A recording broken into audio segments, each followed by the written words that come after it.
Bismillahirrahmanirrahim. Assalamualaikum warahmatullahi wabarakatuh. Innal hamdalillah nahmaduhu wa nasta'inuhu wa nastaghfiruh wa na'udzu billahi min shururi anfusina wa sayyiati a'malina. May yahdihillahu fala mudilla lahu wa may yudlil fala hadiya lahu. وأشهد أن لا إله إلا الله وحده لا شريك له وأشهد أن محمدا عبده ورسوله يا أيها الذين آمنوا اتقوا الله حق تقاته ولا تموتن إلا وأنتم مسلمون يا أيها الناس اتقوا ربكم الذي خلقكم من نفس واحدة وخلق منها زوجها وبث منهما رجالا كثيرا ونساء واتقوا الله الذي تساءلون به والأرحام إن الله كان عليكم رقيبا يا أيها الذين آمنوا اتقوا الله وقولوا قولا سديدا يصلح لكم أعمالكم ويغفر لكم ذنوبكم ومن يطع الله ورسوله فقد فاز فوزا عظيما أما بعد فإن أصدق الحديث كتاب الله وخير الهدي هدي محمد صلى الله عليه وسلم وشر الأمور محدثاتها وكل محدثة بدعة وكل بدعة ضلالة وكل ضلالة.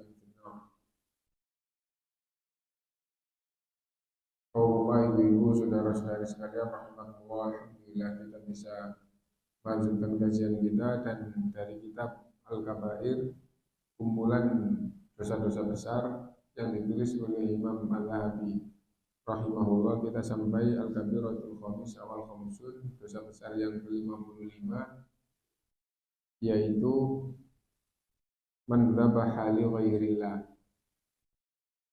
menyembelih untuk selain Allah.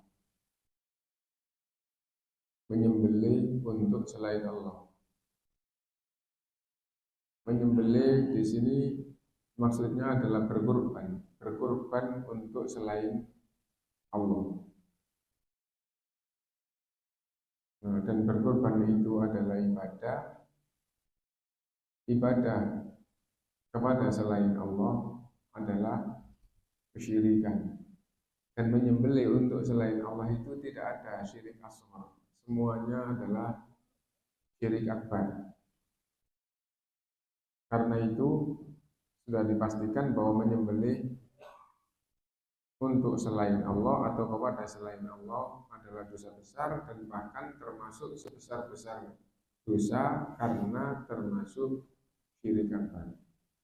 Orang yang melakukan sembelihan kepada selain Allah dari kalangan umat Islam, maka tinggal satu di dunia ini, yaitu penegakan hujjah. Seandainya sudah tegak hujjah, maka sudah pasti mereka itu iman dan Islamnya batal. Seperti orang yang bertuhankan sapi, menyembah sapi. Dan sesungguhnya dia juga menyembah selain Allah, yaitu berkorban tadi itu, karena berkorban itu adalah beribadah kepada selain Allah. Nah, karena itu maka harus difahami dan bagaimana supaya kita betul-betul menghindar dan bisa menghindarkan orang yang kita tahu dari dosa besar ini. Lalu menyembelih kepada selain Allah itu utamanya yang dibahas adalah orang Islam, tidak? Itu seperti apa? Orang Islam menyembelih kepada segala bentuk penyembelihan apabila dikaitkan dengan kepercayaan bukan bersumber dari ajaran Islam, maka sesungguhnya itu adalah penyembelihan untuk selain.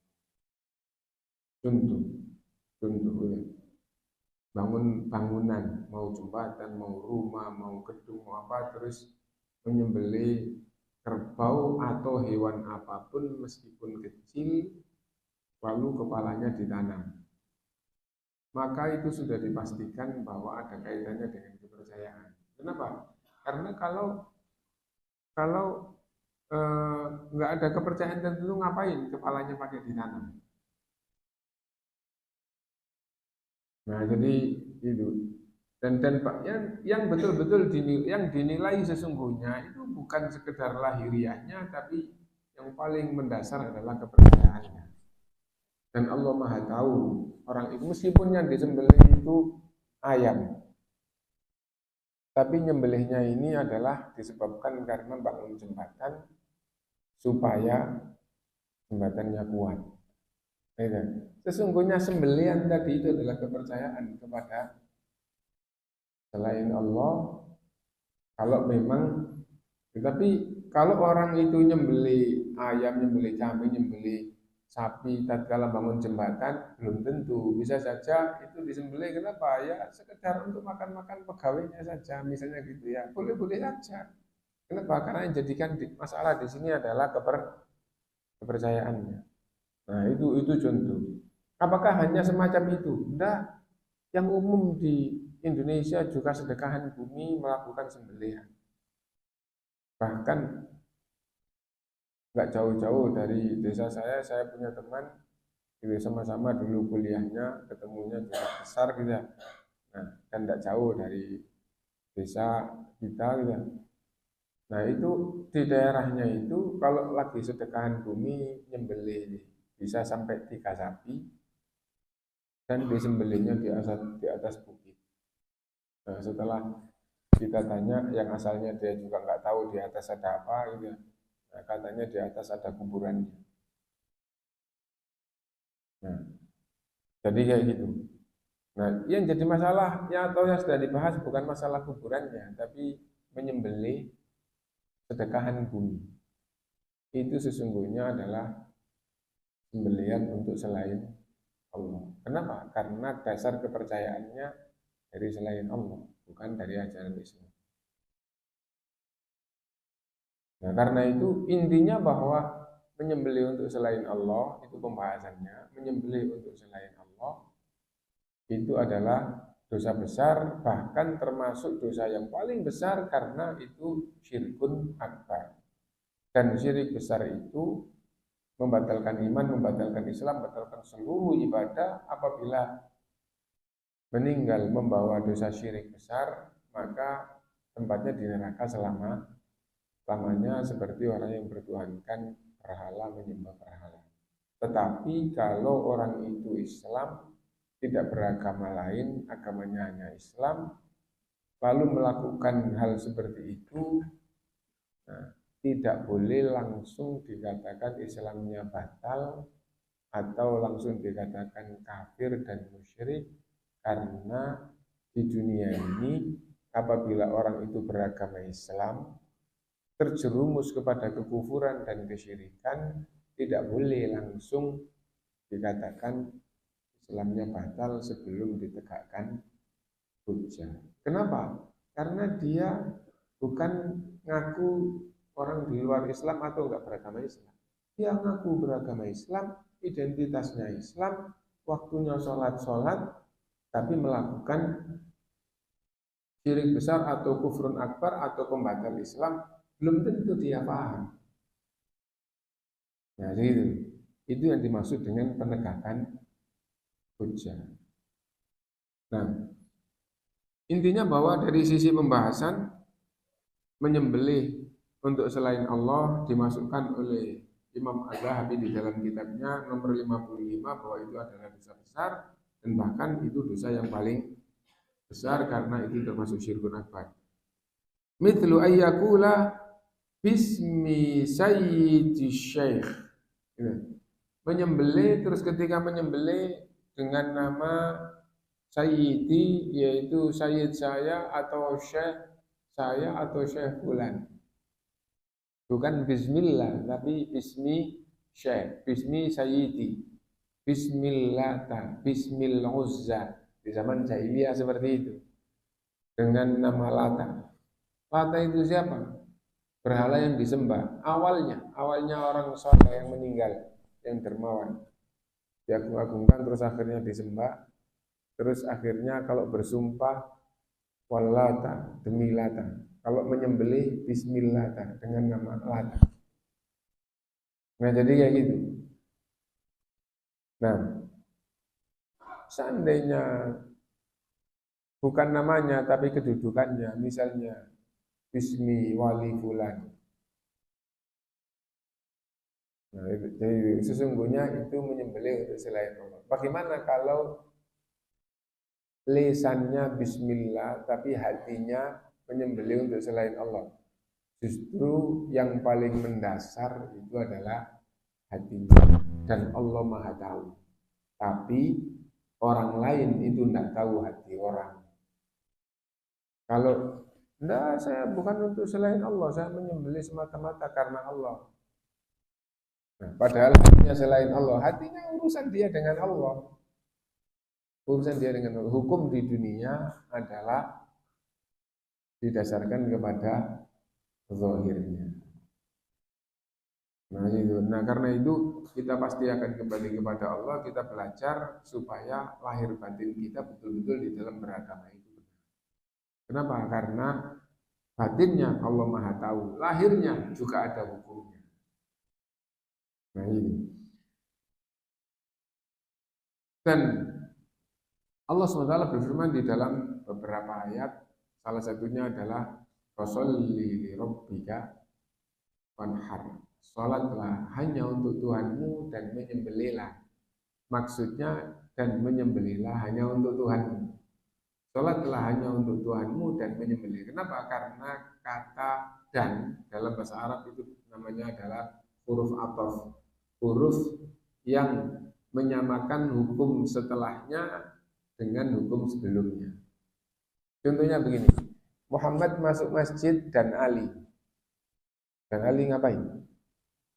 Dan Ali masuk masjid. Jadi setelah dan itu kalau tidak diberi hukum sendiri, kalau nggak diberi penjelasan sendiri, berarti setelah dan itu hukumnya sama dengan sebelumnya. Kalau beda, masing-masing harus dijelaskan sendiri-sendiri. Muhammad masuk masjid dan Ali tidur. Nah itu berarti hukumnya sendiri-sendiri. Tapi Muhammad masuk masjid dan Ali, maksudnya dan Ali adalah dan Ali juga masuk masjid. Nah, fasholli li rabbika wanhar. Salatlah hanya untuk Tuhanmu dan menyembelihlah. Dan menyembelih apa? Bukan bab menyembelih apa. Babnya di sini adalah ikut sebelumnya. Fasholli li rabbika wanhar li rabbika. Jadinya begitu.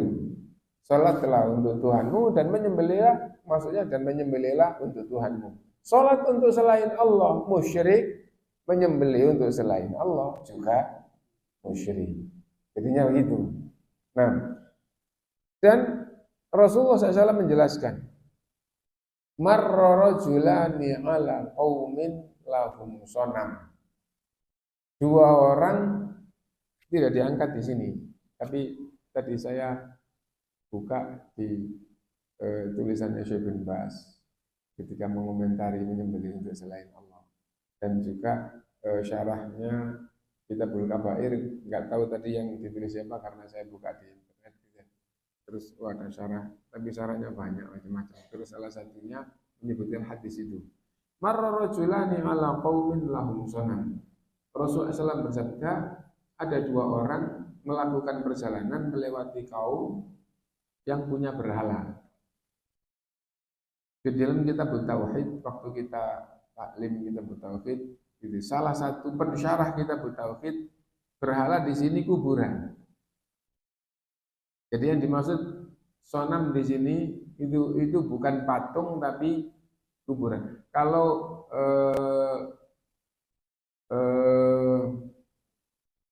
gampangnya berhala itu lebih umum.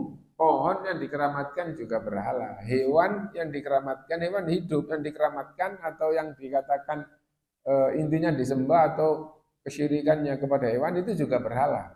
Tapi kalau patung itu yang dipahat atau yang diukir.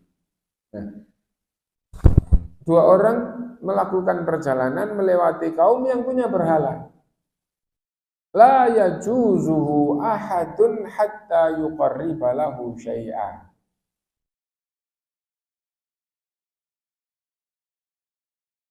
Barangkali ada ustadz yang membaca la yajuzuhu itu bukan gitu. Dulu waktu kita belajar itu gurunya membaca la yujawizuhu ahadun gitu. Tapi akhir-akhir kok banyak yang bacanya la yajuzuhu. Terus teks hadis itu nggak ada harokatnya. Nggak tahu kalau ulama ada yang mengomentari harokatnya. Jadi barang kok bacanya kok ya juzu kok gitu. Nah jadi barangkali seperti itu. Intinya kalau nggak pakai harokat hurufnya sama, la ya juzu ahadun hatta yuqarriba lahu syai'an. Kaum itu tidak mengizinkan siapapun lewat sebelum berkurban sesuatu terhadap berhala. Jadi kalau sampai ada orang jalan lewat sini, sampai sini, mau terus harus kurban dulu. Itu aturannya, aturan kaum itu. Lah kalau itu jalan misalnya umum repot ya. Tapi kalau jalan khusus bisa saja kan. Gitu. Nah, apalagi di zaman dulu orang itu nggak banyak-banyak seperti zaman sekarang. Kampung itu hanya 5-10 orang itu biasa kalau di zaman Nabi. Karena itu kalau lihat peninggalan dulu musola itu kecil, terus ini kampung fulan. Nah, siapa aja di sini? Oh, di sini dulu ada fulan gitu. Terus ada 5 keluarga, ada berapa gitu sudah jadi kampung. Di samping datarannya juga kampungnya mungkin walau alam baru. Nah, intinya bahwa kaum itu punya aturan siapapun yang sudah sampai sini mau lewat harus kurban sesuatu. Faqalu li ahadihima, maka kaum itu berkata kepada salah satu dari dua orang yang lewat itu, "Qarib, kurban dulu. Kamu mau lewat sini kurban dulu." Qala, ia menjawab, "Laisa inti syai'un uqarribalah." Aku tidak mau apa-apa yang bisa saya kurbankan. Qarrib walau dzubaban. Qalu, kaum itu berkata lagi, qarrib walau dzubaban. Kurbanlah meskipun lalat. Jadi ini bukan bab apa yang dikurbankan, tapi kepercayaan bahwa orang mau lewat di sini harus kurban. Kenapa? Bisa jadi kaum itu punya kepercayaan kalau sampai ada orang lewat nggak kurban, kaum ini bisa-bisa kena bala. Kepercayaan.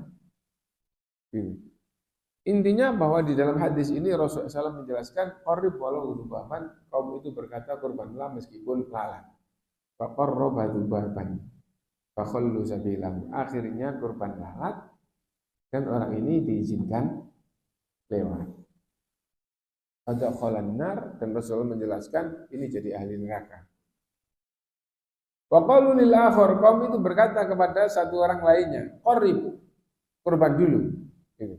Qala ma kuntu li uqarriba li ahadin syai'an dunallahi azza wa jalla. Saya tidak akan mau kurban sesuatu pun, sedikit pun, kecuali kalau kurban itu untuk Allah. Nah, kaum itu akhirnya membunuhnya. Fadarabu unuqahu. Kaum itu akhirnya membunuhnya. Kenapa? Wallahualam bisa jadi mengandung makna bahwa kaum ini disalahkan. Ini kepercayaan yang batil. Bisa jadi gitu maksudnya. Kenapa? Karena Rasulullah SAW ketika berdakwah la ilaha illallah itu juga mau dibunuh. Kenapa? Karena itu difahami mereka berarti berhala-berhala semua, kepercayaan semua orang masing-masing menuhankan berhala tersendiri berarti batil semuanya. Nah, dan Rasul juga mau dibunuh waktu dakwakan itu. Jadi sesungguhnya mereka paham dengan ungkapan ini bahwa berarti itu dia menyalahkan keyakinan dan agama kaum ini. Gampangnya begitu. Intinya teks hadis itu gitu. Qala ma kuntu liuqarriba li ahadin syai'an dunallahi azza wa jal. Orang itu menjawab, aku tidak akan berkorban sesuatu pun sekecil apapun kecuali kalau korban itu untuk Allah azza wa jal. Fadarabu unuqahu, maka kaum itu membunuhnya, memenggal lehernya. Fadakhalal jannah, maka orang ini jadi ahli surga. Nah, itu. Nah, pelajarannya diambil berkaitan dengan bab kita adalah menyembelih untuk selain Allah. Tidak dilihat apa yang disembelih, tapi menyembelih untuk selain Allah itu adalah kesyirikan. Dan syirik itu dosa besar. Dan menyembelih untuk selain Allah semuanya dosa besar, tidak ada yang dosa kecil. Al-Ala ibnu Abdurrahman, dari Al-Ala ibnu Abdurrahman an abihi, dari bapaknya, an Hani maula Ali, dari Hani. Hani ini adalah budak yang telah dimerdekakan oleh Ali radhiyallahu an. Anna Aliyan radhiyallahu an qala, sesungguhnya Ali radhiyallahu an berkata, ya Hani, wahai Hani, madza yaqulun nas, apa yang dikatakan orang-orang itu? Orang-orang itu mengatakan apa? Kok ada pembicaraan tentang masalah Ali dan qala yatta'una anna indaka ilman min Rasulillah sallallahu alaihi wasallam la tudhiru. Mereka menyangka engkau punya ilmu dari Rasulullah SAW dan engkau tidak memberitahukan pada mereka. Jadi disimpan saja, disimpan sendiri. Fastakhraja Ali radhiyallahu an sahifatan min sayfihi fiha. Maka Ali radhiyallahu an akhirnya di hadapan orang-orang mengeluarkan tulisan dari pedangnya, mungkin dari sarung pedangnya, mungkin gitu ya. Kalau pedang, kalau mata pedang kan tajamnya pedang itu kan tidak mungkin bisa dikeluarkan kertas dari dalamnya. Maka mengeluarkan lembaran dari pedangnya, wafiha, dan di dalam lembaran itu, hadza ma sami'tuhu min Rasulillah SAW. Ini yang aku dengar dari Rasulullah SAW. Apa itu? La'anallahu man dzabaha li ghairillah. Allah melaknat orang yang menyembelih untuk selain Allah. Wa man tawalla ghaira mawalihi, dan orang yang menganggap walinya padahal itu bukan walinya, berwali kepada yang bukan walinya. Nah, jadi berwali kepada yang bukan walinya itu kalau makna mawali secara khusus, ya, itu bertuan kepada yang bukan tuannya, atau apabila budak itu telah dimerdekakan oleh A, tapi dia meyakini mawali ini walinya adalah B, padahal yang memerdekakan dia adalah A. Atau kalau maknanya umum, pemimpin tidak diakui, dia menjadikan orang lain sebagai pemimpinnya. Misalnya di Indonesia, saya nggak mengakui presiden sebagai pemimpin. Atau kalau sekarang Pak Prabowo, saya nggak mengakui dia sebagai pemimpin. Misalnya begitu. Nah, terus pemimpin saya adalah fulan. Nah, itu di sini Allah melaknat orang yang berwala kepada yang bukan walinya. Wa 'alanallahu al-aqli walidayhi, dan Allah melaknat orang yang melaknat kedua orang tuanya. Wa la'anallahu muntaqisi manaril ardi, dan Allah SWT melaknat orang yang mengurangi patok tanah. Akhrajahul Hakim fi sahihihi, hadis ini diriwayatkan oleh Imam Al-Hakim di dalam sahihnya. Dan ada teks yang lebih masyhur, ya, dari Ali radhiyallahu an, bahwa Rasulullah SAW bersabda, la'anallahu man dzabaha li ghairillah. Allah melaknat orang yang menyembelih untuk selain Allah. Wa la'anallahu man la'ana walidayhi, dan Allah melaknat orang yang melaknat orang tuanya. atau kedua orang tuanya. Wa la'anallahu man awa muhditsan. Ini yang beda dengan di hadis ini. Yang keempat, tapi sama-sama 4. Tapi yang satu beda. Dan Allah melaknat orang yang melindungi ahli bid'ah. Wa la'anallahu man ghayyara manaral ardh, dan Allah melaknat orang yang merubah patok tanah. Yang 1, 2, 3 sama, yang 1 dari 4 beda. Kalau digabung jadinya 5. Kalau digabung jadinya 5. Hadis yang 1 isinya 4, hadis yang 1 isinya juga 4, yang 3 sama, kalau digabung jadinya 5. Kenapa? Karena 4 yang ada di sini, yang 3 diangkat lagi, terus ditambah 1 yang nggak ada di situ. Berarti 4 ketambahan 1 yang baru. Nah, yang di 4 di hadis pertama yang nggak ada di hadis kedua tadi apa? Yaitu berwala kepada yang bukan walinya. Nah, kalau yang di hadis yang kedua melindungi pelaku bid'ah. Nah, itu. Nah, adapun kaitannya dengan bab di sini bahwa orang yang menyembelih untuk selain Allah itu dilaknat oleh Allah Subhanahu wa taala. Faqala sallallahu alaihi wasallam, dan Rasulullah SAW juga bersabda di dalam hadis yang diriwayatkan oleh Imam Ahmad, la'anallahu man dhabaha li ghairillah, Allah melaknat orang yang menyembelih untuk selain Allah. Bi isnadin jayyidin hadits Abdullah bin Abbas radhiyallahu anhuma, sanad riwayat Imam Ahmad ini bagus. Adapun sahabat yang meriwayatkan dari Ibnu Abbas radhiyallahu anhu. Itu yang berkaitan dengan teks yang diangkat oleh Imam Az-Zahabi rahimahullah gitu. Dan tadi di atas diangkat wala ta'kulu mimma lam yuzkar ismullahi alaihi wa innahu lafisqun. Dan kalian jangan makan hewan yang disembelih tanpa menyebut bismillah, dan sesungguhnya itu adalah kefasikan. Ini berkaitan dengan hewan yang disembelih untuk selain Allah, itu dagingnya tidak boleh dimakan. Gitu ya. Wala ta'kulu mimma lam yuzkar ismullahi alaihi wa innahu lafisqun.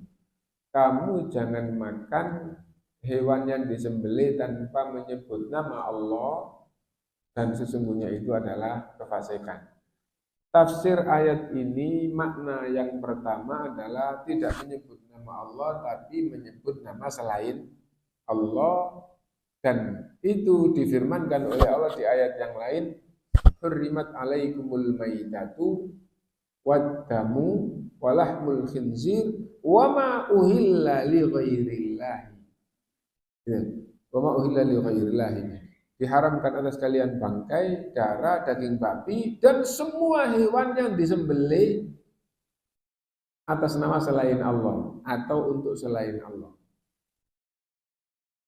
Baik yang disembelih itu ayam, bebek, angsa, kambing, sapi, apapun yang disembelih untuk selain Allah tidak boleh dimakan. Nah, jadi tadi itu bab menyembelih untuk selain Allah adalah kesyirikan, hewannya tidak boleh dimakan. Lah terus gimana? Dibuang. Kenapa? Karena bagi orang yang beriman, karena itu dipersembahkan untuk selain Allah. Nah, jadi karena itu nggak boleh dimakan. Jelas teksnya di dalam Quran, di dalam hadis seperti itu. Ya, tidak boleh makan hewan yang disembelih untuk selain Allah. Sekarang apa pembahasan di dalam masalah fikihnya, dalam masalah makanannya? Ya. Karena teks ayat wala ta'kulu, jangan kamu makan. Nah, bagaimana kalau tidak karena untuk selain Allah, sembelihan untuk dimakan, tapi tidak menyebut nama bismillah, tidak baca bismillah. Ulama berbeda pendapat. Pendapat pertama, tidak boleh dimakan. Kenapa? Karena masalah hukum, bukan masalah keimanannya. Masalah hukum, Allah berfirman tidak boleh dimakan hewan yang disembelih tanpa menyebut nama Allah. Jelas. Wala ta'kulu mimma lam yuzkari ismullahi alaihi. Kalian jangan makan apa yang maksudnya hewan di sini hewan yang tidak disebut nama Allah di dalam menyembelih. Nah, jadi kalau disembelih atas nama atau disembelih untuk selain dikurbankan untuk selain Allah, meskipun baca bismillah, tapi itu dipersembahkan untuk selain Allah tidak boleh dimakan. Tadi kita contohkan misalnya menyembelih kerbau karena bangun bangunan nanti kepalanya ditanam bersamaan dengan ngecor fondasi, misalnya gitu ya. Nah, itu dagingnya tidak boleh, dagingnya badannya semuanya, kalau yang kepalanya ditanam kan nggak mungkin dimakan, karena makan ditanam di tanah. Daging semuanya itu tidak boleh dimakan bagi orang yang menjaga ketauhidannya. Nah, sekarang kalau menyembelihnya itu untuk selain Allah, kurbannya itu dikorbankan pada selain Allah, tapi waktu menyembelih membaca bismillah. Bismillahirrahmanirrahim. Tadi kita tentukan misalnya sedekah bumi tadi itu ya. Bismillah terus nyembelih. Apakah hewannya boleh, apakah dagingnya boleh dimakan? Tidak boleh dimakan, bukan karena bacaan bismillahnya, tapi karena itu dikorbankan untuk selain Allah. Wala ta'kulu mimma lam yuzkari ismullah, di ayat yang lain. Hurrimat alaikumul maitatu wa damu wa lahmul khinzir wa ma uhilla li ghairillah. Nah, sekarang bukan sembelihan itu, tapi sembelihan makanan. Sembelihan makanan tidak menyebut bismillah, ulama berbeda pendapat, ada yang mengatakan haram dimakan. Dan ada yang mengatakan ini, kamu bacalah bismillah dan makanlah. Karena ada hadis bahwa Rasulullah SAW ditanya, wahai Rasulullah, nah ini didatangkan atau kita didatangkan daging yang kita tidak tahu menyembelihnya baca bismillah apa enggak. Lalu Rasulullah SAW menjawab, gitu, bacalah kalian bismillah dan makanlah. Sambillah wa kul, kalian bacalah bismillah dan makanlah. Nah, gitu ya. Nah, ulama memberikan penjelasan bahwa ini tidak tahu baca bismillah apa enggak. Syekh Muhammad bin Shalih Al-Utsaimin memberikan penjelasan, orang itu tidak dimintai pertanggungjawaban atas perbuatan orang lain. Karena itu, kalau kamu muncul pikiran ini baca bismillah apa enggak, orang yang nyembelih kan enggak tahu, tanggung jawabnya tidak pada kamu bacalah bismillah dan makanlah. Nah, jadi adapun apabila diketahui itu disembelih tidak membaca bismillah, maka bukan ini dalilnya. Dalilnya adalah wala ta'kulu mimma lam yuzkarismullah. Janganlah kamu makan yang disembelih tanpa menyebut nama Allah. Itu dalilnya. Gitu. Adapun di sini itu sahabat ini tidak tahu waktu disembelih yang nyembelih itu baca bismillah apa enggak. Maka Rasulullah SAW menjelaskan baca bismillah dan makanlah. Nah, jadi itu kalau enggak tahu. Ya. Nah, sekarang yang kita bahas tadi itu yang tahu, ini enggak menyebut bismillah. Nah, lalu dengan begitu maka ulama berbeda pendapat tadi itu. Tapi ada penjelasan yang lebih menjurus, apabila yang menyembelih itu diketahui baik karena dia ngomong atau dia ditanya menjawab, gitu, atau faham tentang pikiran atau pemahaman atau kebiasaan dia. Apa? Bismillah, bismillahan. Nah, orang itu kalau nyembelih nggak baca bismillah, dan kalau dia ditanya juga kayak gitu, misalnya gitu. Gitu. Dulu sudah ditanya, suka bismillah, bismillah, orang nyembelih ayam satu truk, pegel bismillah aja lah. Nah, ulama menjelaskan lisan itu tidak bisa capek. Bismillah. Terus setiap nyembelih bismillah. Tangannya capek, lisannya tidak capek. Lisan itu tidak bisa capek. Lidah untuk mengeluarkan suara, seandainya suaranya nggak keluar lagi, itu bukan karena lisannya capek, tenggorokannya atau pita suaranya atau apanya yang ini, aja itu, bukan karena lisannya capek. Mosok 1000 ayam terus bismillah terus, capek. Nah, yang capek itu tangannya, bukan baca bismillahnya, gitu loh. Nah, karena itu kalau diketahui ada orang kayak gitu, maka tidak boleh dimakan. Kenapa? Karena Allah berfirman, wala ta'kulu mimma lam yuzkarismullahi alaihi. Apabila diketahui. Adapun apabila tidak tahu, maka kalau Rasulullah SAW tadi itu difahami oleh ulama itu kamu tidak tahu, jangan terlalu berpikir yang tidak tahu, bacalah bismillah dan makanlah. Tapi ada pembahasan tentang makanan ini halal apa haram. Yang pertama adalah berdasarkan dengan yang dia tahu. Berdasarkan dengan yang dia tahu. Kamu tahu daging ini apa daging babi? Kamu tahu daging ini daging apa? Daging babi atau bukan? Daging babi.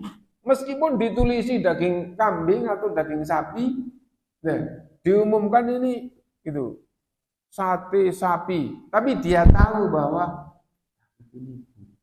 itu daging babi, maka bagi yang tahu haram makan. Kenapa? Kamu tahu kok. Gitu. Nah, jadi kayak gitu. Faham insya Allah ya. Nah, karena itu dasar pertama adalah berdasarkan apa yang ia ketahui. Yang kedua, apabila tidak tahu, maka menentukan makanan itu halal atau haram, hukum yang dipakai adalah hukum umum. Hukum umum. Ya, misal kita di Indonesia, kita di Indonesia, kita di Surabaya. Masyarakat Surabaya kebanyakan Islam atau kafir? Islam. Orang Indonesia, orang Surabaya secara umum faham enggak kalau bangkai itu haram? Fahamlah, gitu. Jadi kita tanya 100 orang yang Islam, Pak, menurut Bapak bangkai itu haram apa halal? Bangkai haram lah, gitu. Siapa orang Surabaya yang mengatakan gitu? Nah, kalau ayam itu gak pakai disembelih, Pak, gitu. Gak pakai disembelih, pukul aja kepalanya, terus habis itu dimasak, boleh apa enggak? Insya Allah orang Surabaya mengatakan enggak boleh, kan gitu ya. Nah, berarti secara umum, hukum umum, kalau ayam atau daging di Surabaya itu hukumnya adalah halal. Karena itu kalau kita masuk ke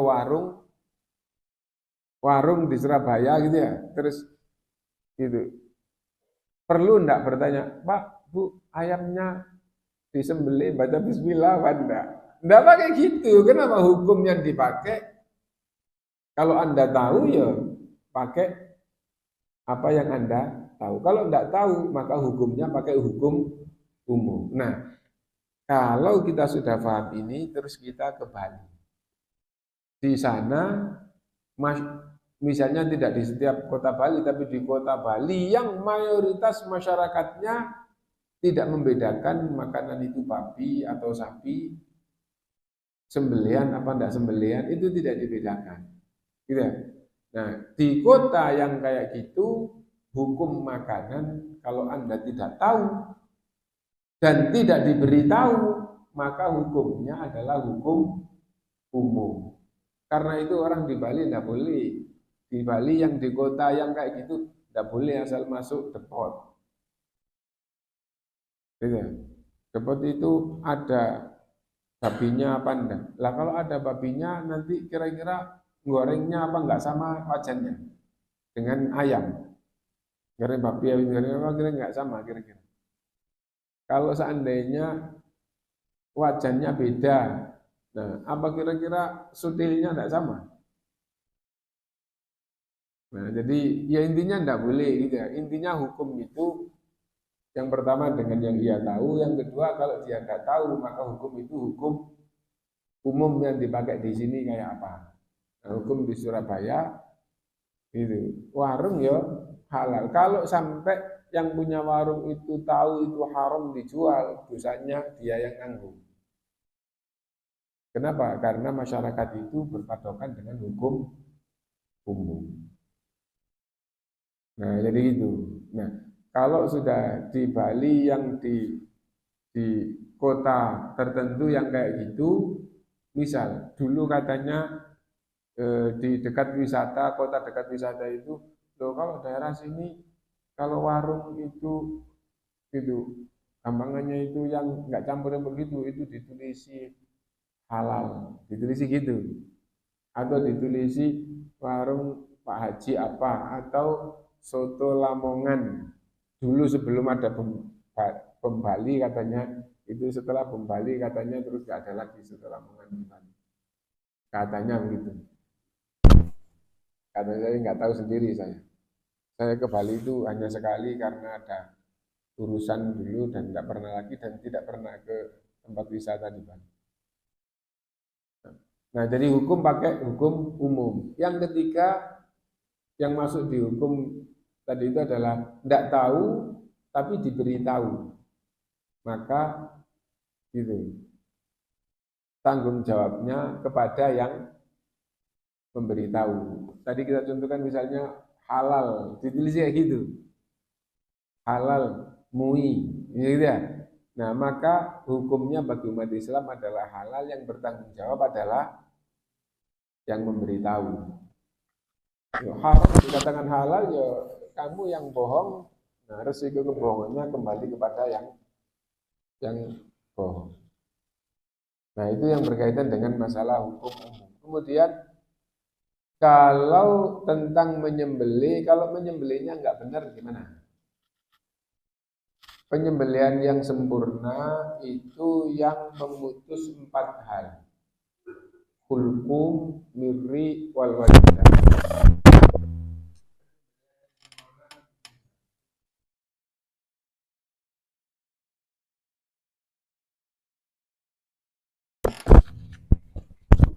Penyembelihan yang sempurna adalah yang memutuskan 4 hal, yaitu tenggorokan, kerongkongan, dan 2 urat nadi. Tenggorokan, kerongkongan, 2 urat nadi. 2 urat nadi itu pusat aliran darah. Jadi pusat aliran darah itu ada di 2 urat nadi kanan sama kiri. Adzabhu iraqatud dam. Yang dimaksud adzabhu menyembelih, maksudnya adalah mengalirkan darah. Dan di dalam agama mengalirkan darah di tempat penyembelihan. Di tempat penyembelihan ya di tenggorokan, di leher, bukan tenggorokan, di leher. Gitu. Nah, itu tempat penyembelihan. Dan tidak ada tempat penyembelihan yang di bahasa Jawanya kedudukan ini. Ya, kecuali unta. Kalau unta itu di situ nyembelihnya, selain unta itu di atas. Nah, sunnahnya di atas jakun. Semakin mepet ke janggut, semakin pasti benarnya. Kenapa? Karena jakun kan kalau sapi terus gemuk, nggak terasa. Pasut kayak apa ya nggak terasa. Nah, yang penting semakin mepet maka semakin. Bagaimana kalau di bawah jakun? Nggak apa-apa, yang penting nggak apa-apa itu maksudnya kalau sunnahnya di atas jakun ya berarti nggak sunnah gitu aja. Tapi tetap sah dan tetap halal, yang penting terputus 4 hal, 2 urat nadi, dan tenggorokan dan kerongkongan. Berikutnya, Kalau nyembelihnya normal, ya nyembelih biasa normal, biasa itu. Kalau dua urat nadi terputus, maka dipastikan tenggorokan dan kerongkongan lebih terputus, ya. Dipastikan terputus. Tapi kalau seperti apapun, pokoknya kalau dua urat nadi terputus, tenggorokan dan kerongkongan otomatis lebih terputus. Nah itu ya. Nah, tapi kalau tenggorokan dan kerongkongan yang terputus, dua urat nadi belum tentu. Nah gitu ya. Karena itu kalau nyembelih dengan nyembelih biasa, gitu ya, maka yang lebih diperhatikan adalah dua urat nadi. Apa itu? Apabila dua keran darah, dua aliran darah keras, dan tidak ada darah yang ngucur keras seperti dua urat nadi itu tidak ada. Nah, apabila dua aliran darah keras itu sudah putus, maka otomatis sembelihan itu sempurna. Gitu ya. Kenapa? Karena kalau dua urat nadi terputus dengan darah ngucur dua itu deras, berarti empat hal itu sudah dipastikan terputus, dan itu sempurna. Bagaimana kalau urat nadinya cuma satu yang terputus? Jawabannya tetap sah. Yang penting darahnya tidak ditahan. Ada pembahasan di dalam kitab fikih, tapi kebanyakan ulama mengatakan sah, dan yang penting tidak ditahan, maka yang betul adalah sah. Kenapa? Karena Rasulullah SAW tatkala ditanya, wahai Rasulullah, kita mau nyembelih tidak ada pisau, akhirnya kita menyembelih pakai batu. Pakai batu, cari batu yang keras terus dipakai untuk nyembelih. Apa? Halal dagingnya. Idza uhriqad dam fakul.